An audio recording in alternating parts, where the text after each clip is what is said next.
खुलुमबाय नोंथांमोनखौ आं चेनेलाव बयखौबो बरायबाय। दिनै जों मानसि गोमानायनि माखासे खोथा सावरायगोन। जायबा मानसिया गोमादों बे मानसिनि मुङानो जाहैबाय गजेन बसुमतारी। बे गजेन बसुमतारीया बाक्सा डिस्ट्रिक्टनि तामुलपुरनि कुसुकाटा होननायनि।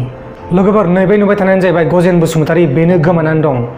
गावनि असे बिसिखौ गारनानै गुबुन सासे हिनजाव लाबावनो नागिरदों एबा लानानै खारदों। गोमायाखै मानसिया सासे गोदान हिनजाव लाबावनानै खारलांबाय। रायजोफोर, आंनि मुङा मलिना बसुमतारी, गामि मिलनज्योतिपुर, थाना ढेकियाजुलि, डिस्ट्रिक्ट सनितपुर। आं तामुलपुर कुसुकाटायाव हाबा जादोंमोन। आंनि हौवानि नामा गजेन बसुमतारी। जों सानैजों हाबा जानाया 2 बोसोर जाबाय। आं दा डिलिभारि अबस्थायाव दङ। आंनि देहानि थाखाय फैसा नांगौ जानायलाय आं बेखौ गुवाहाटीयाव खामानि मावनो थांनो थिनदोंमोन। उनाव बियो खामानि मावनो थांगोन होननानै आंखौ आइ आफानि न'आव साननैसोनि थाखाय दोनहैथ'दोंमोन। आंखौ दोनना फैखांनायनि उनाव बियो आरोबाव सासे हिनजावसो लानानै खारबाय। दा बिसोरो बबाव दं आं जेबोखौनो मिथिया। दा आं हारसिङै जोबोद दुखुआव दङ। अन्नानै रायजोफोरनिसिम मोनसे खावलायनाय। रायजोफोरा आंनि फिसायखौ बबावबाफोर नुयोब्ला हमनानै आंनि न'खरसिम हरो। अन्नानै रायजोफोरनिसिम बेखिनिखौ आं खावलायनाय थाबाय। गोजोन्थों रायजोफोर।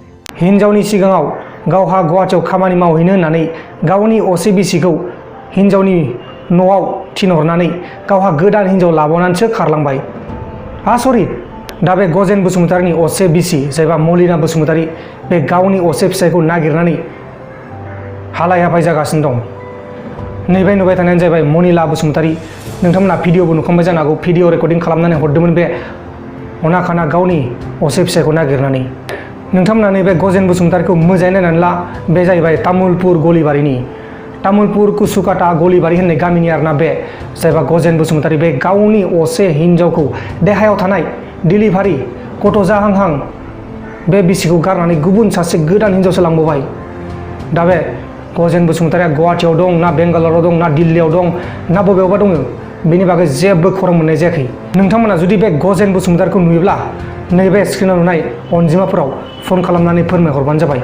मानोना बे मलिना बसुमतारीया गावनि असे फिसायखौ नेनानै दंगासिनो। बे गजेन बसुमतारीया आसरित। गावनि असे बिसि 2 बोसोर जाखाबायमोन हाबा जानायाबो, गथ'बो दं देहायाव। दा बे गथ' गोनां बिसिखौ गारनानै गुबुन सासे हिनजावसो लाना खारबावबाय। खौराङाव फोसावनाय बायदिब्ला बे गजेन बसुमतारीया कार्बि आंलंनिफ्राय सासे सिख्लाखौ लाना खारदों होननानै मिथिनाय जादों। नोंथांमोना बे मलिना बसुमतारीनि भिडिअखौ नुनानै दुखु मोनबाय जानो हागौ। गावनि असे फिसायखौ माबायदि नागिरनानै गावनो भिडिअ खालामनानै हरदों। ओरैबायदि अनोमोन जाहैबाय गावनि फिसायखौ। सिगांबो बेबायदिनो घटना खालामखांबायमोन जाहैबाय। आरोबाव फिन खनसे दा गोदानै बेबायदि घटना खालामगासिनो दं। दा बे गजेन बसुमतारीया गावनि देहायाव थानाय हिनजावखौ जेबो नायफिनालासिनो बा फैसा जमायालासिनो गुबुन सासे हिनजावखौसो लाना खारबावबाय। आसरित। दा जियानो जादोला रायजो राजा नोंथांमोना बे गजेन बसुमतारीखौ नुयोब्ला फोरमायहरबानो जाबाय। आसा खालामो नोंथांमोना बे गजेन बसुमतारीखौ नुयोब्ला फोरमायहरगोन होननानै। दिनैनि भिडिअखौ बेखिनियावनो फोजोबनाय जाबाय। जय बर' हारिनि जय।